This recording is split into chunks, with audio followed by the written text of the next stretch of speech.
Bloomberg Audio Studios. Podcasts, radio, news. You're listening to the Bloomberg Balance of Power podcast. Catch us live weekdays at noon and 5 p.m. Eastern on Apple CarPlay and Android Auto with the Bloomberg Business app. Listen on demand wherever you get your podcasts or watch us live on YouTube. Here we go again today with some important voting that's going to take place this hour before we're done. Having seen a rule pass on the House floor last hour that gives us a sense of how this might go, reminding you that we are in a partial government shutdown right now. And what's about to take place is likely going to end that for at least a couple of weeks' time. Remembering a 2-week continuing resolution in place for the Department of Homeland Security, all the other agencies, the other half dozen or so, fully funded. But that 2-week CR on DHS could bring us back to this same point just days from now. President Trump talked to reporters in the Oval Office ahead of his evening on the phone with Anna Paulina Luna and Tim Burchett. He managed to dislodge those 2 Republican votes ahead of the rule. Speaker Johnson flipped 2 others on the floor to get us to this point. Here's the president from yesterday. I spoke with Speaker Johnson. I spoke with Leader Thune, and I think they're pretty close to a resolution. You know, we were at 5.6% GDP, and we lost 1.5 points because of the 42-day shutdown. Think of that. We would have been at 7. Nobody ever saw a number like 7. It's very bad for our country.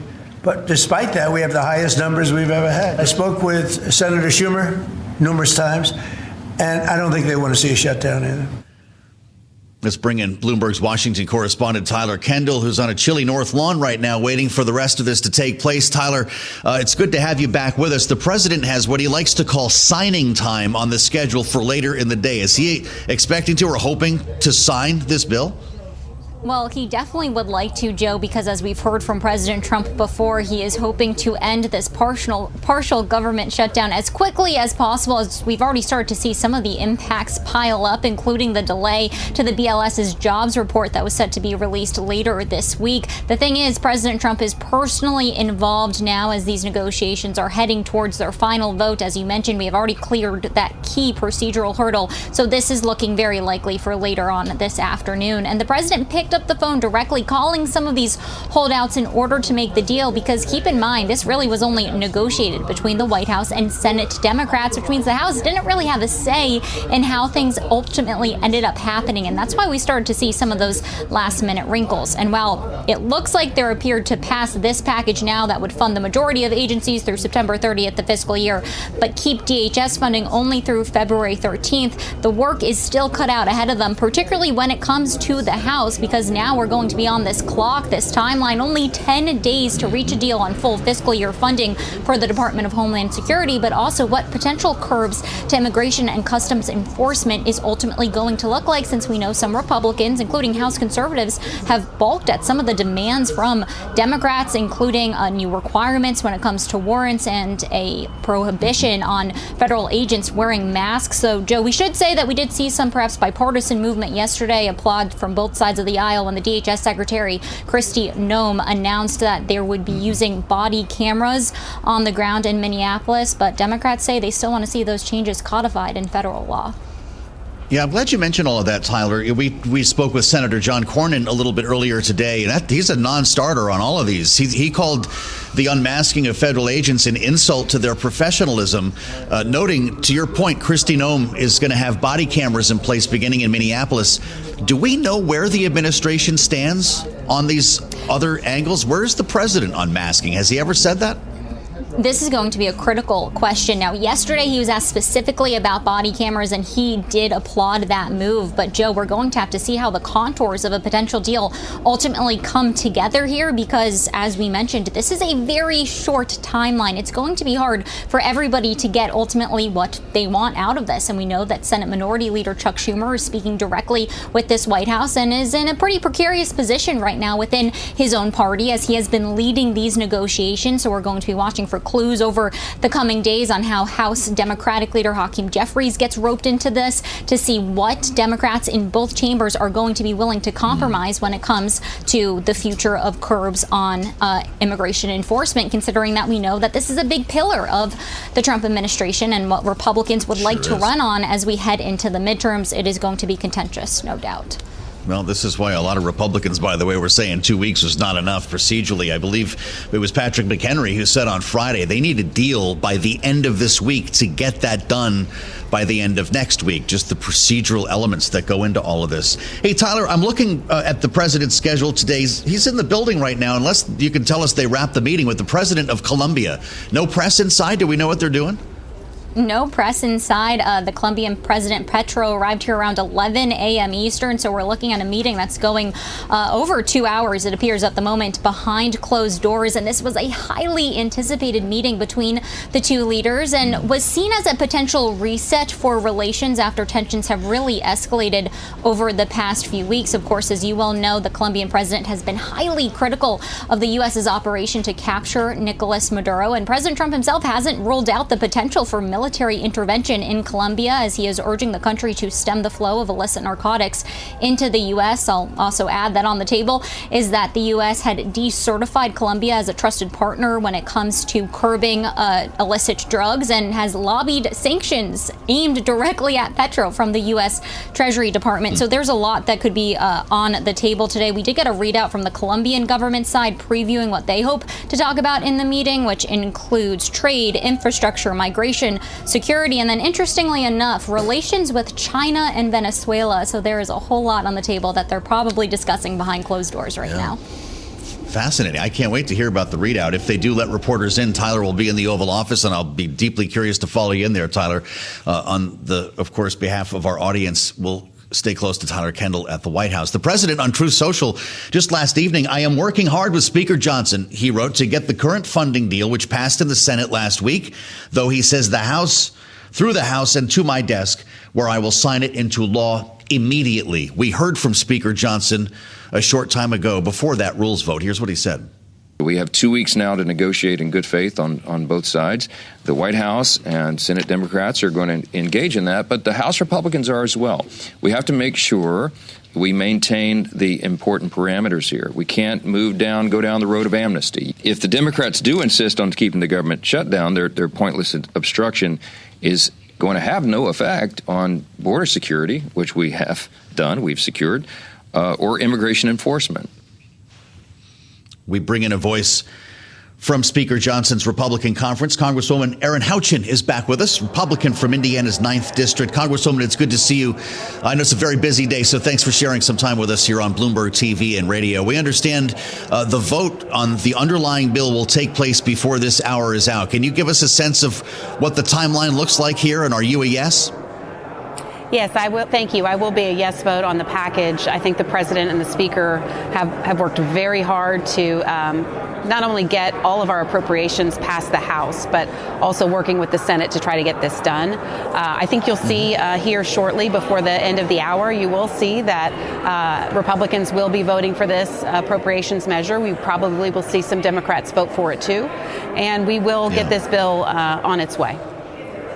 Well, it's interesting you say that because I believe, according to my count, not a single Democrat voted for the rule. And I know a couple of Republicans had to change their votes to make that happen. Is that your expectation that once we get to the underlying bill, you'll have some Democrats cross the aisle to vote with you? I do think so, because there are Democrats that have community projects that should be funded through these appropriations bills. So if they vote against the appropriations package, then they would be voting against getting tax dollars back to their own districts for projects that have been on hold for 3 years. So I do think that we will see, certainly the rule is a procedural vote that Democrats universally vote against. If the Democrats were in the majority, you would see Republicans universally voting against the procedural rule. But once a bill goes to the floor, I think they're freer to vote for those things, and you will see us pick up some Democrats. Well, this is how the game is played, right? I'm just curious if any deals were made today, Congresswoman, for better or worse. The Speaker had to flip Andy Ogles and John Rose. Was there anything that was agreed upon that we should know about or that might change the political landscape in this legislation? Not to my knowledge. I certainly wasn't part of those conversations, but I'm glad to see that our colleagues supported the rule. It's an important procedural vote that allows us to move forward on debate and vote on the appropriations package. So we don't like to see our own members holding up our rules. I serve on the Rules Committee. That serves an important function in Congress, especially as a tool of the majority. So, again, I don't know what those conversations were. I wasn't privy to those, but glad to see our Republicans came together as they usually do, and we'll have this vote and we'll pass this government funding bill. Republicans will have done their jobs, even despite some of the rhetoric from the left. I think some of them will vote for it too. Well, Congresswoman, I salute you for your duty on the Rules Committee. That has really become the battleground in the U.S. House for so many issues before it ever gets to the floor. Bring us in the room, if you would, because this was not the knockdown, drag-out fight a lot of people thought that we'd be seeing. Jim McGovern yelling to the rafters at 2 o'clock in the morning. It actually ended up being a pretty civilized debate. And I'm wondering what that tells us about the tone around this particular issue when it comes to ICE enforcement, Homeland Security in the House. Well, I would say that oftentimes we have these conversations that with Republicans and Democrats, and Chairman Cole and Ranking Member DeLaura on appropriations worked very closely together with their Senate Democrat and Republican counterparts through this whole process. And so what you saw, I think, was not wanting to let the perfect be the enemy of the good. Let's take the good things that are in this legislation and in this appropriations package, these big wins that we have for the country, less spending, meeting our priorities, and certainly we are pleased when Democrats want to come on board and work with us on these things versus working against us. Circumstances around the country have risen the temperature on some of the issues, like the immigration and customs enforcement. Again, we're working through those, as is President Trump. And I think what you'll see today, again, is bipartisanship on the House floor, which honestly, we have more bipartisan votes that come across the House floor typically than we do partisan votes. It's just typically that's not what is covered in the news, but glad to be talking about it today. Well, yeah, we like to wonk out on policy, as you know, Congresswoman, and I'm curious to what extent we'll be able to extend that bipartisanship to the debate around ICE restrictions. You've heard the demands from Democrats. We talked about them right before you joined us with Tyler Kendall, and one of them includes demasking of ICE agents. Senator John Cornyn told us earlier that was an insult. Retraining for de-escalation. You've already checked off body cameras, I think, on behalf of the department with Kristi Noem's announcement yesterday. But there could be other things that are done here. I'm just wondering what's realistic that you would vote yes for in a piece of legislation? Well, I don't like to predict what should or will not be in or out of a bill before I see that and decide how I'm going to vote. But I will say that these conversations are ongoing about what this will look like moving forward.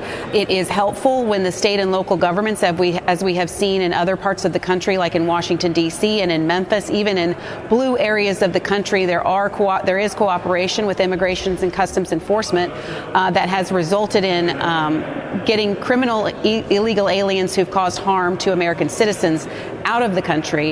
It does help when we have that cooperation with state and local government. I'm going to continue to encourage that, as is President Trump back in Minnesota. That, I think, will get the temperature down. We need to reduce the rhetoric around ICE, too. I've worked with in child services before. I've worked with law enforcement. They have a very, very difficult job. We don't need to be making this job more difficult. And so I do hope that we'll see that cooperation at the state and local level turn the temperature down and the rhetoric down so that we can let ICE do their good work. I mean, we did not see Democrats being outraged at Laken Riley's death at the hands of a criminal illegal alien. Those are the kinds of people we need to be focused on getting out of the country, and I hope that both parties could rally around those efforts. Yeah, well, it's interesting. We saw some Democrats vote for the Laken Riley Act. I wonder, is 2 weeks enough, Congresswoman, to figure this all out? John Thune's already talking about the potential for additional CRs on Homeland.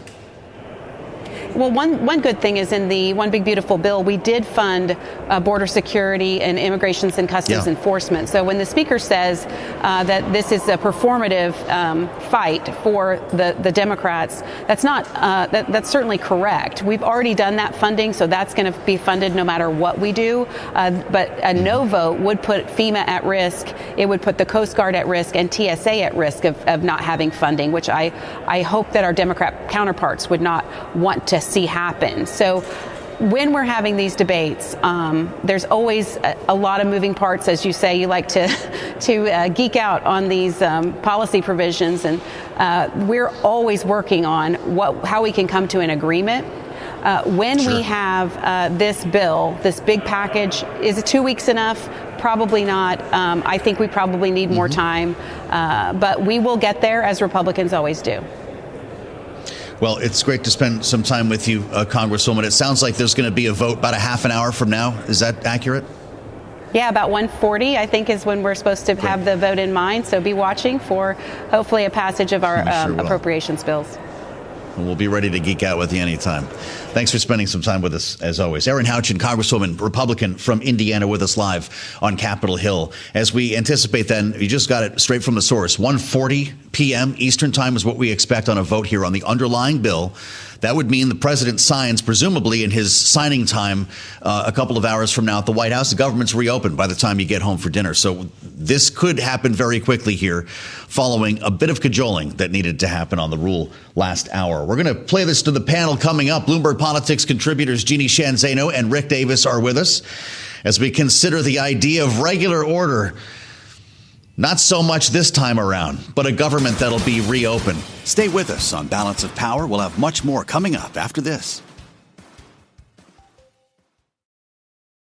You're listening to the Bloomberg Balance of Power podcast. Catch us live weekdays at noon and 5 p.m. Eastern on Apple CarPlay and Android Auto with the Bloomberg Business app. You can also listen live on Amazon Alexa from our flagship New York station.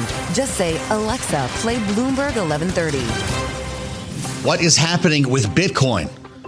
How about this? Down over $4,000 right now, 5%. 74,423 right now. Yeah, we're below $75,000 per Bitcoin, the lowest price since President Trump's election victory. Remarkable moment as stocks head south as well, and the VIX now retakes 19.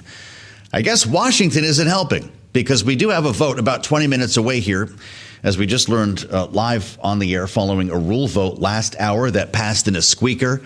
Congresswoman Erin Houchin, the Republican from Indiana, confirming for us 1:40 p.m. Eastern time, members have been told to prepare to vote on the bill to reopen the government. Well, it's a partial shutdown, so we'll reopen the rest of the government, as it were, and that will get the clock ticking on a 2-week continuing resolution for the Department of Homeland Security, so lawmakers can negotiate restrictions, presumably on ice. This is where we have left things as we assemble our political panel. Bloomberg Politics contributors Rick Davis and Jeannie Sheehan Zaino are with us. Jeannie is our Democratic analyst and democracy visiting fellow at Harvard Kennedy School's Ash Center. Rick is a Republican strategist partner at Stone Court Capital. You could both weigh in on Bitcoin as you like, but I'm a little bit more curious at the moment about what's going to happen on the House floor, because it does appear that Mike Johnson has the votes. Jeannie, will Democrats help him? I think we're going to see some crossover. I do think some of them have said it publicly, and you were just talking about some of them. So I do think we're going to see some Democrats vote for it. I think the rule is one thing. They stay together on that. But on this, they're going to fund. I think, but some will not. So it's going to be a split. Mm-hmm. How about you, Rick, on this interesting scenario where you vote no on the rule, but you vote yes on the underlying bill? Is that what we see today? Yeah. Two totally separate strategies. This one for final passage. I would be surprised if there are not dozens of Democrats who vote for this package. The story that not very many people are talking about is the reason we're actually here actually passing these appropriations bills is because in the negotiations, Democrats did extremely well in getting their health agenda embedded into this budget. 5-6 different programs that the President of the United States zeroed out in the last budget were reinstated in these budgets. Democrats aren't taking a victory lap yet, but the reality is there are a lot of them who really look forward to seeing this bill pass, and that these programs that the president tried to get rid of come back to life. Really interesting. There was some confusion, I think, among Democrats here, Jeannie. There was a whip alert that, for Democrats, urged a no vote on the rule, but no guidance on the underlying bill, as Rick is describing here. Rosa DeLauro announced she'd vote for the package. Hakeem Jeffries, not so much. What's the confusion all about, knowing that essentially Chuck Schumer cut a deal with President Trump to get us to this point without Hakeem Jeffries' involvement? Yeah, I think I think was not a smart strategic move, but they're getting it over the fence, so that's okay. But I think on the rule, it's pretty traditional. They stick together, but Hakeem Jeffries specifically did not whip and did not give any guidance on the actual bill, in part for some of the reasons that Rick was just talking about. And you do have people, and you just heard it in your previous interview, like Rosa DeLauro, who has worked very closely across the aisle in both the House and with her counterparts in the Senate to craft these bills. And then you have other people, including two former members of leadership in Clyburn and Hoyer, who have said, vote for the bill when this comes up. So I do think there's a chance we see 50, 60. It's hard to know how many Democrats who vote for the bill, because these bills have other things in them.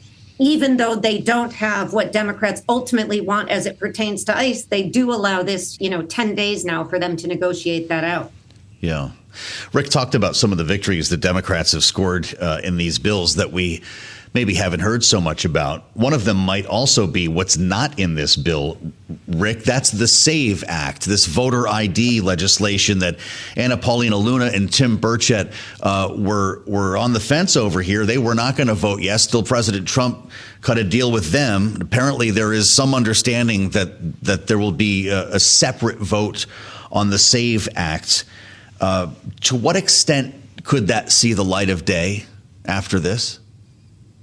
Yeah, it's interesting how this became such a important issue in getting this package to the floor. John Rose, who was the vote that flipped that allowed the rule to get out, was also backing the SAVE Act. This notion of having a national voter ID.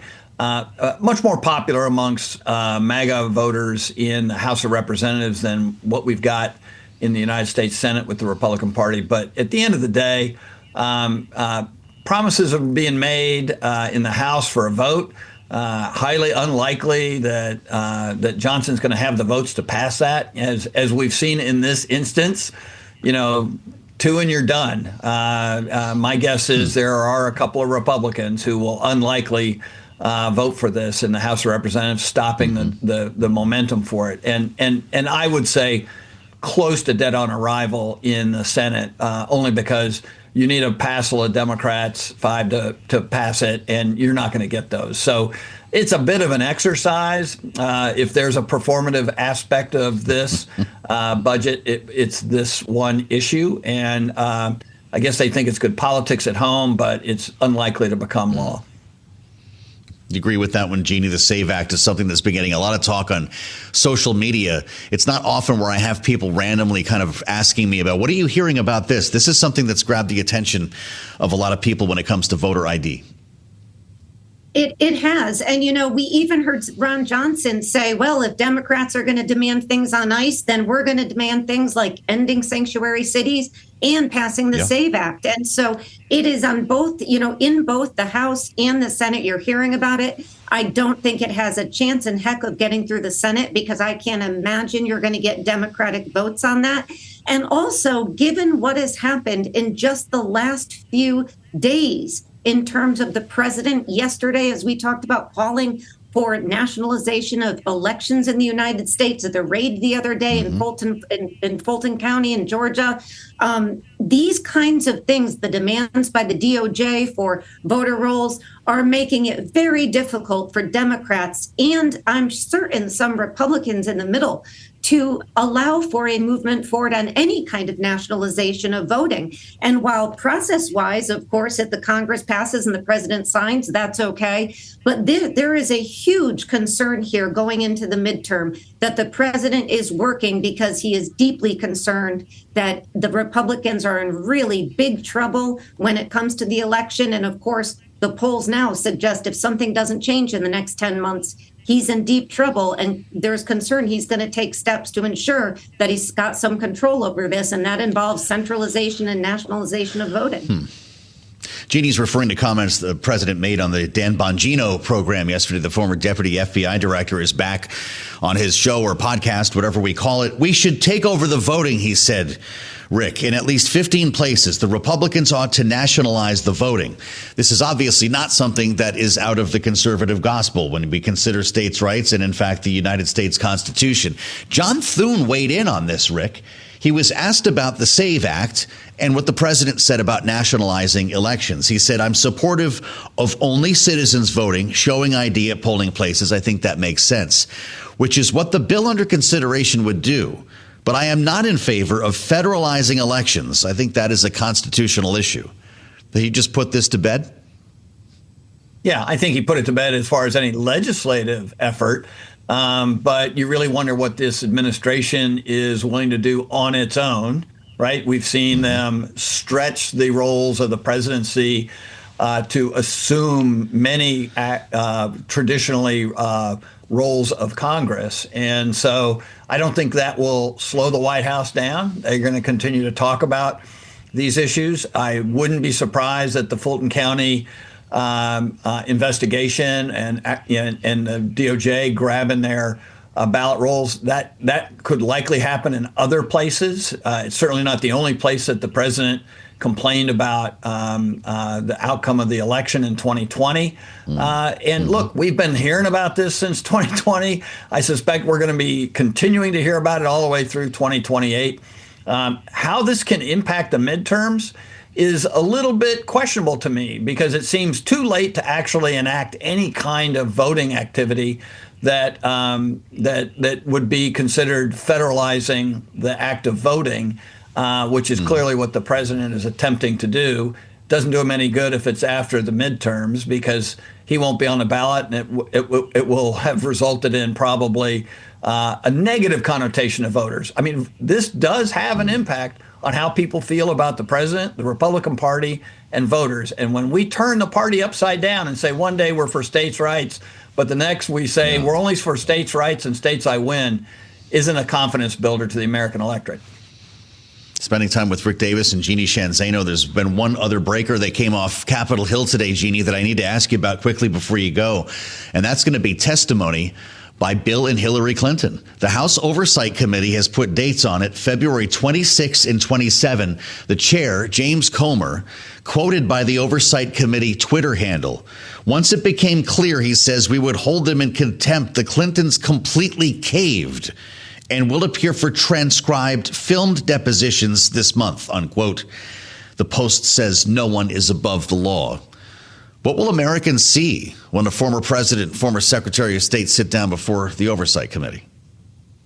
You know, I think the Clintons made the right decision. I think they should testify. I think when you are called, you should. And I would hope that James Comer takes as tough of a stand on everybody who has had relationships, as we have seen in the latest dump and the ones previously of the Epstein files, and probably more to come if at least some of the victims have their way. He should be equally as tough on everybody else to be called, including the current president of the United States, who the New York Times said was mentioned in the latest batch, I think something like 4,300 times. So, yes, the Clintons should testify, and so too should the other people implicated, if Congress indeed is going to be working to pass legislation that pertains to making sure something this egregious doesn't happen again, as it has with the Epstein files and the Epstein issue from start to finish over the last 20 years with 1,000 or more young women who were victimized in this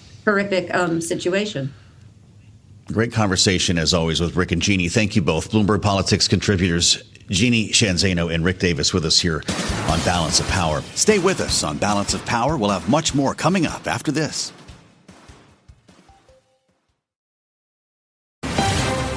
You're listening to the Bloomberg Balance of Power podcast. Catch us live weekdays at noon and 5 p.m. Eastern on Apple CarPlay and Android Auto with the Bloomberg Business app. Listen on demand wherever you get your podcasts or watch us live on YouTube. We're getting to that magic moment in the U.S. House. As we mentioned, a floor vote is set for just moments from now to reopen the portions of government that have been closed since last week. And of course, we're going to be considering the future of the Department of Homeland Security. That That one is zeroed out. That's just a flat continuing resolution for 2 weeks while lawmakers presumably negotiate new restrictions on ICE. I asked Senator John Cornyn about that negotiation, the Republican from Texas running for re-election, suggesting his opposition to any number of ideas, including removing masks from ICE agents. Listen. I'm always for seeing how we can improve current operations, and that includes ICE. And I believe Mr. Homan, who's now in charge up in Minnesota, in Minneapolis, has said the same thing. But I don't believe there is enough time to open this whole range of topics, nor do I think we should, because these are professional law enforcement officers. One of the main problems and what's happened in places like Minneapolis is these are sanctuary jurisdictions. They don't cooperate with law enforcement at the federal level. And so the ICE has no alternative but to make these detentions in the general population. And of course, you have various instigators interrupting and interceding, sometimes with disastrous consequences. So I don't think, I think while certainly these institutional reforms are important, and I would support trying to make it better, this unfortunately is part of the same sort of strain of thought that gave us defund the police and abolish ICE. And I think we have to enforce the law, and that's what President Trump believes as well. Are you, just to be clear, open to demasking ICE agents when they're working in the field?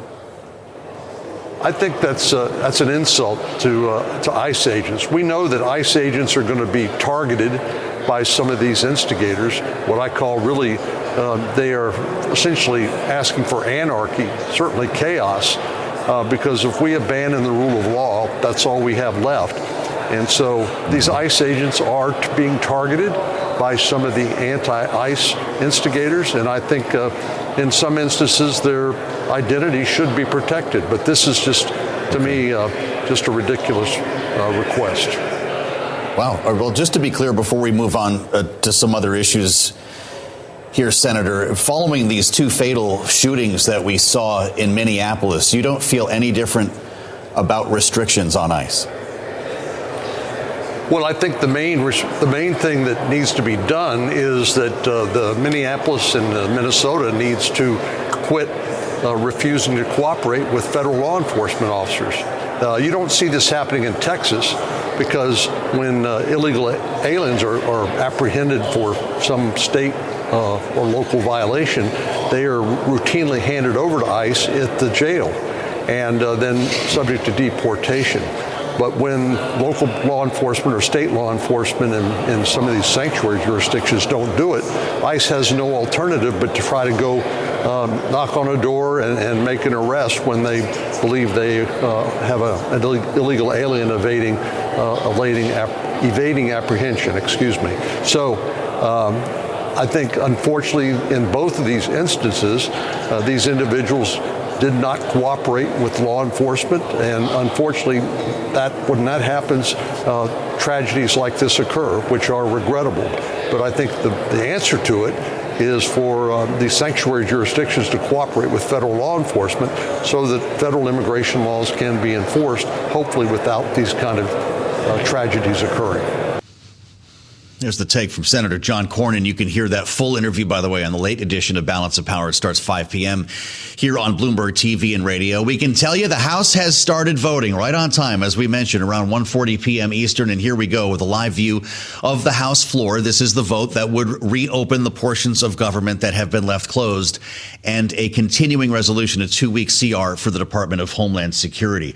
I want to mention, before we compare notes with Jim Messina, and I've been looking forward to this conversation, an important interview that is on the way with the CEO and president of Novo Nordisk, a company, of course, that is in the news today with a major stock move based on its forecast. Mike Dowstar is going to be sitting down with Romaine Bostick and Katie Greifeld. That's about 10 minutes from now. Jim Messina, of course, the Democratic strategist, the brains behind the Barack Obama 2012 re-election campaign, and the founder of Messina Group, is with us in studio right now to talk about this delicate moment in American politics. Jim, it's great to see you. Thanks for being with us in studio, as always. My pleasure. Hope your year is starting off well. It's really cold around here. You don't live in Washington anymore. It's not always like this, Jim, as you know. We're encased in ice. I don't know how anyone's supposed to get anything done around here, but it appears they're going to pass this legislation today. Yeah. we're probably going to come back in another 2 weeks or so and do this all over 10 again, days. right? Is that how you figure? Yeah, 10-day extension, and we're going to be right back at this, having the same debate on DHS and ICE reform. I wish they would have done it now and get this over with, but they're going to pass it. We're going to now go into conference and hope we can iron some of these details out. Well, so how does this debate unfold? You heard John Cornyn just now. I realize he's a Texas Republican running for re-election. Yeah. But he says that the idea of demasking ICE agents is an insult to those agents. Are Democrats about to be disappointed in this debate? I don't think so. I mean, I think it take away the politics because Senator Cornyn's in a very tough primary, so he has to sound a little more right wing in his Texas primary. So I get that, but what the country wants, we should go back to what voters want, Joe. And what voters want is some common sense reform. They want the laws enforced. They want illegals to be taken out of our country, but they don't want people to run around without warrants. They don't want people to not have masks. They want body cams. They want what normal police officers have. Normal police officers have body cams and warrants and IDs.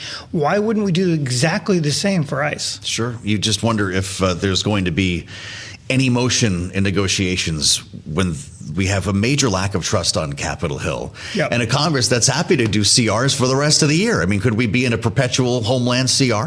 I mean, if we are, the Republicans are going to lose the House. Yeah. And you cannot, at some point, you have to run for re-election saying you did something.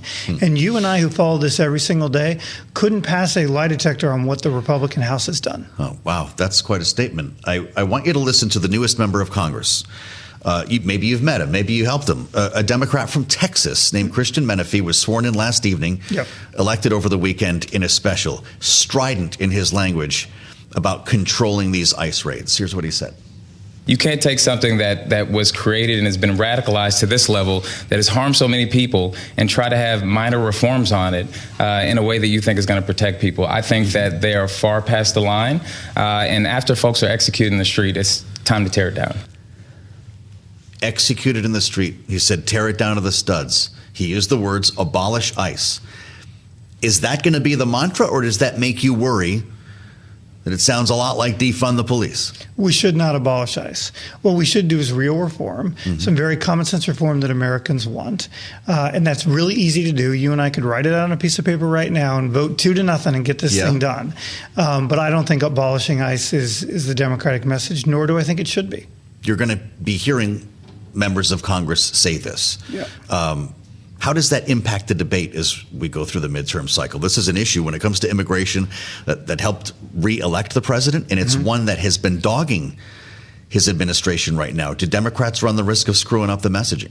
Well, look, what is true is we're only here right now, to your point, because the president has screwed up the politics. And he's now saying to his party, we got to fix this. His numbers on immigration went from plus 15 in the country now to minus 10. The country does not like what they're seeing on TV. You can't hide from this. And they want some real reform, and there's going to be a political price to be paid to anyone who fights that reform. Yeah, interesting. We're talking about the prospect of nationalizing elections on this program today. No, there's a terrible idea. I never thought we'd have this conversation. I don't think that many Republicans or Democrats would be in favor of it, but the president did float that idea on the Dan Bongino program yesterday. It was kind of interesting that he is talking to his former deputy FBI director following the raids that we saw in Fulton County. I want to be careful here and not paraphrase. Listen to what exactly Donald Trump said about nationalizing elections. The Republicans should say, we want to take over. We should take over the voting in at least 15 places.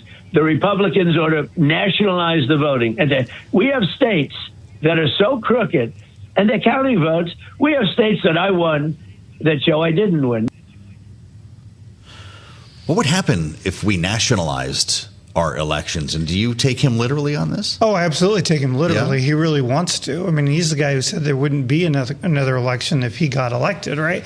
So he's been saying this. This is not breaking news. I think what is true is no one wants the federal government involved in elections, including the framers of our Constitution, right? We've been very clear about these are state activities. The state should govern them. The state should make these things, and the federal government ought to stay the hell out of it. Well, but you're a Democratic strategist, and you're sitting on this side of the aisle looking at President Trump begin to dismantle Republican orthodoxy? How do you strategize against that? By pulling the sane, common sense Republicans into the debate. Yeah. To say this is exactly what we should not do. That's what John Thune said. Exactly right. And you're seeing more and more people join the Democrats and saying, no, this is exactly what we shouldn't do. This is not who we are as Americans. This is not the framers. The only reason you want to nationalize an election, Joe, is if you want to stop elections and if you want to control elections. And our entire system is designed to have checks and balances, to not allow the leader to control his own election. We know what that is. It's called authoritarian government. And I don't think anyone wants that, except for maybe Donald Trump. This isn't pearl clutching then from progressives. They say he obviously the president still believes that 2020 was rigged. He wants to nationalize this election so he can rig it, and he's got his own personal army that we've seen on the streets of American cities like Minneapolis. Because that's what some progressives are saying publicly here. Is that going a little far? Well, what I think is important is to just put aside the politics for a second, just look what he's saying. And what he's saying is he wants to run the elections, which is A, illegal, B, not what the country wants, and C, it's unconstitutional. And so we ought to fight him all the way on this, and it's an issue that will be joined by a bunch of Republicans. You're going to be busy, I'm sure, at Messina Group working on midterm messaging. I don't know if you're doing campaigns or issues. You can tell us about that. What will be a more potent issue for you? Will it be the affordability issue or what we've seen when it comes to ICE? And in this case, the killing of 2 Americans. 1,000% it ought to be the economy. Yeah. I mean, voters are out there are struggling in this economy. The average swing voter has 2.8 jobs and works, thinks about politics 4 minutes a week. Like, these people are out there suffering, and they want to know what Washington and what their elected officials are going to do to make their lives better. And Democrats ought to hone in on that and stay in that. That doesn't mean we shouldn't talk about ICE. That doesn't mean we shouldn't, fight for what we think is right and common sense reforms. But our continued mantra for the next however many days to the election has to be economic. It has to be about cost of living, because that's what voters are asking for. Yeah. The president has gone from beating Kamala Harris by 8 points on the economy to now trailing the Democrats by 15 points on the economy, in part because he's doing all these other things, running all over the world, getting involved in these other countries. And voters don't think he's focused on the economy. Joe, if Democrats can be seen as focusing on the economy, we will win in November. You might have seen the headline today, and it's been confirmed by the Oversight Committee. Bill and Hillary Clinton will be testifying before Jim Comer's committee in February 26th and 27th. This is an Epstein-related conversation, and they were going to be facing criminal contempt otherwise. What are we going to see? 2 stone-faced Clintons not answering questions? How would you advise them to comport themselves in that public forum? Well, I used to be the deputy chief of staff at the White House. And what I said to people all the time is when people show up with warrants, you answer questions. And be very clear. I think they're doing the right thing to answer these questions. That said, the committee has a responsibility to be bipartisan, to be both sides. Let's be honest. Calling Bill and Hillary up is about trying to change the subject and get the subject off the president and the Epstein files and on to Bill Clinton. They've been trying to get Clinton and Hillary involved in this stuff for 15 years. Why would they stop now? But where are the other people who are involved? Where are the Republicans who are in the Epstein files? It has to be both sides, or the public is going to look at this and say this is just more political BS. It's great to have you back in the Capitol. Thanks for spending some time with us. My pleasure. That's Jim Messina, of course, the Messina Group, with us live on Bloomberg TV and radio as part of our conversation here on Balance of Power. Thanks for listening to the Balance of Power podcast. Make sure to subscribe if you haven't already at Apple, Spotify, or wherever you get your podcasts. And you can find us live every weekday from Washington, D.C. at noontime Eastern at Bloomberg.com.